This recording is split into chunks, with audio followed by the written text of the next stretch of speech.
All right, welcome to the lake. I'm out here with my buddy Brent from Tampa. You guys probably remember him. We caught like an 11.6, which he kindly said was 12. Oh, watch. God almighty. I told you there's some big ones out here. Oh my God, dude. Look at that thing. Dude, look at that thing. Wow. Dude, I think that might be the biggest one I've ever caught. He caught an 8 and a 9 that day. His 9 was his personal best cranking. And ironically, we're out here. It's dead of summer. This is going to be like a summer fishing tips. Dead water, no breeze. He's fishing super fast. I'm fishing super slow. And we're going to try to put together some of these offshore, kind of deep water, summertime fish. Here's the kind of funny part. So we're shooting this intro a little ways into the day. Going to be full disclosure right here. We haven't gotten a bite yet. Dude, we're like 4 hours in. We started right at sunup, right on 6:30, 6:15, and just a grind, you know, scanned fish, couldn't do anything. But here's the key to some of these summer fish is when we get into like the 10, 11 o'clock hour, when all the old men go in and everybody gets sick of the heat and the water skiers come out, that's when they start biting. So I'm hoping that's going to be the case for us. As usual, any last words, first words? I don't know if I got anything for today. He is breaking in a new rod. I know a lot of you guys have asked me about the Powell Endurance Series. This is the cranking rod, the 711, I think. 711, yeah. 711 cranking rod. So he's going to be breaking that in on a 10XD style bait. He's got the 6 cents, I think, right now. Probably going to get him a duo on there as well as the 10XD. So he's going to try that out. He's going to let me try it because I haven't tried them yet either. So we're going to do some rod testing. But this is the key. Flat, no current, nothing happening, dead water. What do you do to catch fish? I'm going to be throwing a Neko Rig and some drag stuff. He's going to try to get him to react. And we're going to see what we can put together for some summer fishing tips for you guys. Breaking in the rod, virgin cast here. I got no net either. So don't put one through your hand. Hey, that's the kind of deal we're looking for. Boss man hating on the crankbait. Then he just full sends it and boom. I was hating on the castability, not the skill. Oh, that's a solid one. That's like a 4, dude, it's a square, dude. Oh, dude. Oh, yeah. Oh, he just threw one hook. That might be 6. Oh, God, don't boat flip him. Homie, bringing it home. Dap it.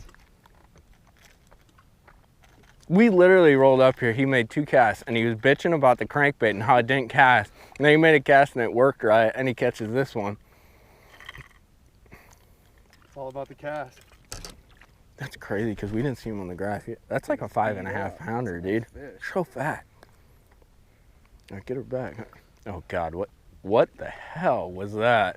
Guys, that's what we're looking for. That's a big one right there. That is right there too. See, that's why I have my down scan so I can kind of cross-reference between my broadband or my 2D and that down scan to really tell me what's below the boat. But they're starting to pot up. There's another big one right there. And then there's bait and Brent swimming around with them. But that's what we're looking for. It's not a bunch of them together. Hopefully they will get together and school up. But that's beautiful. Bro doesn't want to be a nuisance. Oh no, I got my drag set wrong. That's a good one. Oh guys, amateur fishing hour. Loose drag, big fish. That's what we do here. Oh God. Oh, he come off. Loose drag, big fish. Nice job, Mike.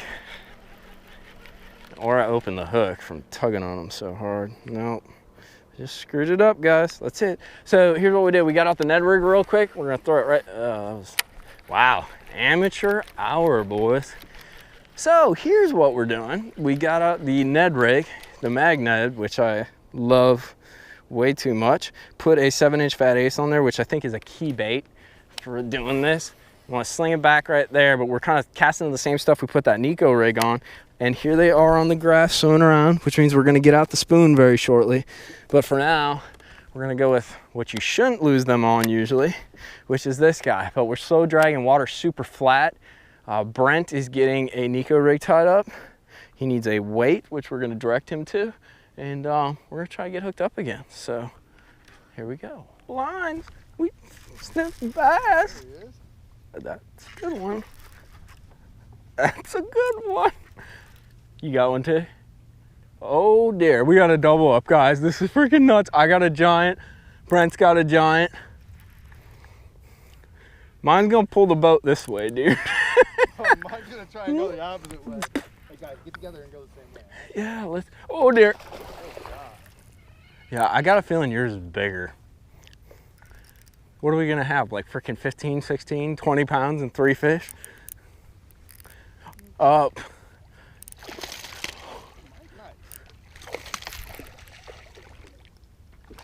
Oh dear. What am I doing?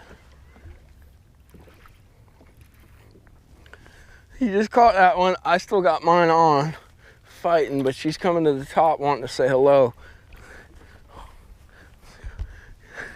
I got. And she dumped my worm as usual. Check this out, guys. We got a 5-pounder and we got a 4-pounder. Mine's bigger, but he caught a bigger one than me. Look at that, dude. All right, juice. It's all about the juice. All about the juice, baby. Oh, turn over. Peace. Dude, we're back in. Back in. Double one. So we were talking about flat water fishing, and that's what we're experiencing right now. High sun, flat water. And when I'm talking about flat water, basically there's not any current, whether that's wind-driven current like we see a lot here in Florida, or say you're on the TVA or maybe on like a reservoir or an impoundment where they actually pump water through a dam and that creates current on the lake you're on, or a river even. You know, you got current flowing all the time, it's just natural. But when you don't have that kind of water movement and you don't have that kind of current, whether it's wind or power-driven, whatever, you know, those fish are kind of lethargic. And that flat water, basically it means that the water isn't broken up on the top by small chop, and that means there's a lot of light penetration. So those fish are usually a little bit finickier. They're a little more, just less inclined to bite, dude. They're tougher to catch. Not all the time. You know, I got a feeling today that at some point, what happens during the summer is these fish tend to pot up in school. Happens at random parts of the day. Usually it's when the sun's real high.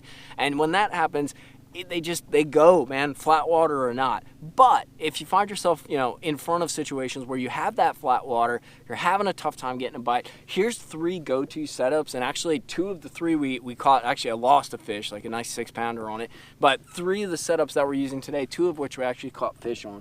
The first one is a Neko Rig. Neko Rig's super simple, and it is a wacky rig. During these kinds of situations, I love a wacky rig. They freaking bite it. If you have semi-clear to super clear water, you cannot beat this deal. When it's a Neko Rig, what is a Neko Rig? Like what parts go into it? Well, you have a straight shank hook. I use a little bit bigger one. This is like a 1/0 or a 2/0, I think.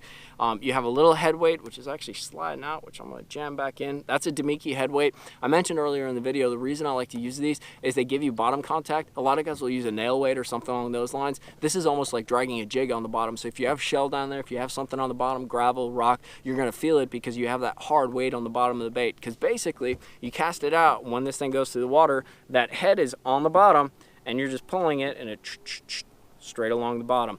But basically you wacky rig it just above the worm sack, and as I mentioned too earlier, one big tip, after you catch a fish, if you're a worm conservative like I am, where you try to save your baits, always pop that hook out. You can see I've done it a couple times already. There's an imprint there, because what happens is when those fish fight, they bore a hole with that hook in the worm, so you want to just hook it just above, just like this, just above where you have all your little hook holes and that, and you're good to go. You're still going to lose the worm, you're going to lose the weight at some point. It's just a part of the deal, but that's a way to kind of preserve stuff. And sometimes it does matter where you hook it. Sometimes you want that hook higher because maybe you got big shells on the bottom and you don't want to get hung. Or maybe you want the hook lower because the fish are really, really tight to the bottom. You got to kind of play with it a little bit. So that's one rig, flat water. It will frickin' catch them. Let's talk about the second rig. And this is the one that we actually missed fish on. Missed like a friggin' 5.5, 6-pounder, and it's one that you guys have seen a ton. It's a Ned Rig. Now, I've really dialed this thing in. This is a 3/8 ounce Berkeley head. It has a slightly bigger hook, still pretty small, but all you have to do is when they eat it, you just kind of lean back. It's an open water fishing technique. You want to fish it on shell, gravel. Can't really fish it through brush with this type of head. There are some weedless heads available that you can use, but if you can, this head has really gotten me a lot more bites. I don't know what it is, but it's that old man crazy jig stuff where there's something magical about the way this head is, and if I can throw it, this is the one I'm going to throw. You'll notice I have a 7-inch Gambler Fat Ace that I've cut down just above the worm sack on the back.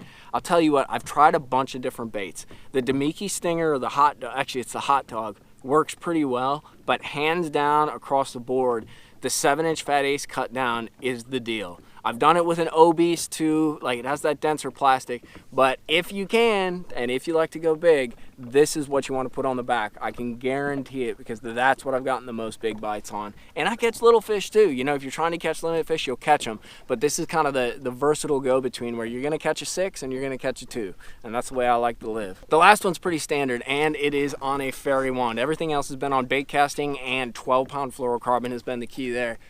This guy, I mean, it's a classic, as I have it all tangled up, and that is a drop shot rig. You'll see I have my bell weight. This is the best screwing up videos.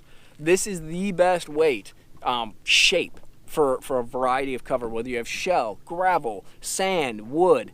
This weight and that shape rolls through and gets through just about everything. If you got one weight to choose, one weight shape, that teardrop is the way to go. I'm running a 3/8. I'm fishing anywhere from 15 to 25 feet of water. Obviously you want to get lighter in shallow water, or lighter if you're fishing super clear water. It seems to make a difference. Maybe go down to a quarter, even an 1/8 sometimes. You got to kind of experiment with it. But the one nice thing with this bell weight and with this little contraption on there is I can easily pop it right off. I'm not losing my leader, and I can put a different size weight on. We're not going to change it out though, because that is what is going to be working here. When you want to put it back on, slide it through and pull up on the line, and it just locks it in. There's a little pincher right down in there, if you can see it, and it just cinches the line in there. Cool part about that is if you hang it in a brush pile, if you hang it on some shell, it'll break off the weight. It'll break off the bottom portion of the leader right where you cinch that weight on, and it won't break off your entire leader, so it saves you some time. One just jumped right behind us. And then what I have on here, it's a RoboWorm, I think a number 2 rebarb hook. It's my favorite drop shot hook, and since we're fishing open water, I love a Wacky Rig. I have a Ace on here, just a 5-inch stick bait, and I'll just toss it out there and just kind of shake it on in. It's pretty simple, stupid fishing. Sometimes they bite it when it's not moving, sometimes they bite it when it's moving. One little trick you can do though is put a little slack in your line, not a bunch, but a little bit of a bow, and shake that slack line. It makes the bait move super subtle, but it doesn't really move the entire rig. So it'll keep it in one place, but it'll keep action in that bait as you're fishing. But those are 3 rigs that you can use when you got flat, high sun conditions like this, when the fish are feeling lethargic. You can't get them really to bite those reaction strike baits, reaction type baits, and you're definitely gonna get bit on those, especially summertime, plastic fishing. Those are just great ways to go to get bit.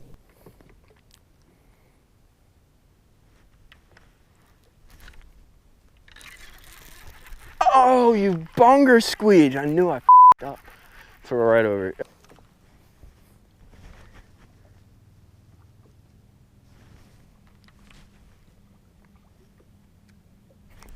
Oh, you bunger.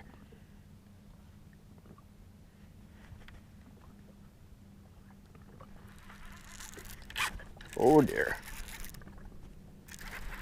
Came back and got it, guys. Oh dear. Nice. Get your crankbait down there. Get your crankbait over there.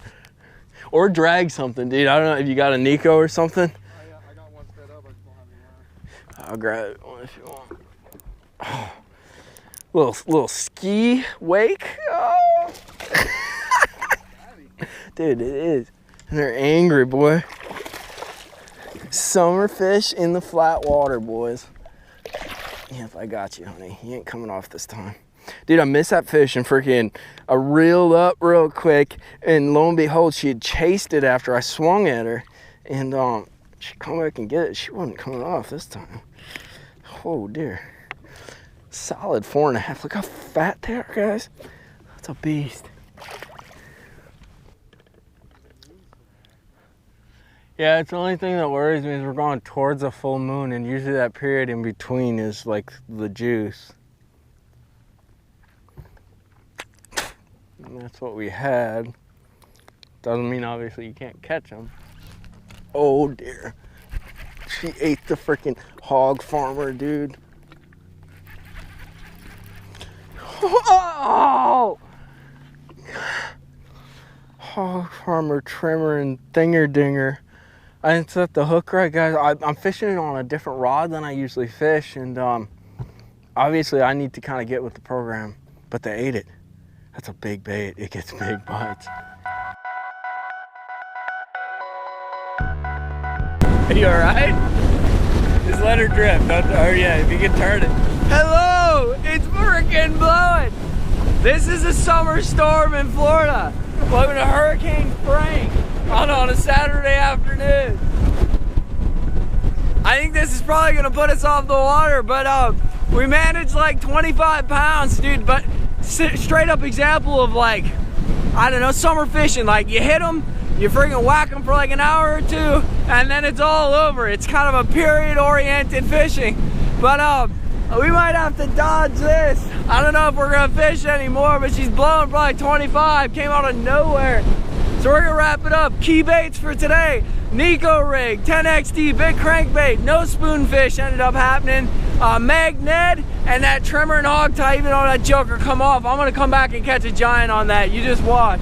He's about to fall out of the boat. You have a good time? Oh yeah, thanks again, brother.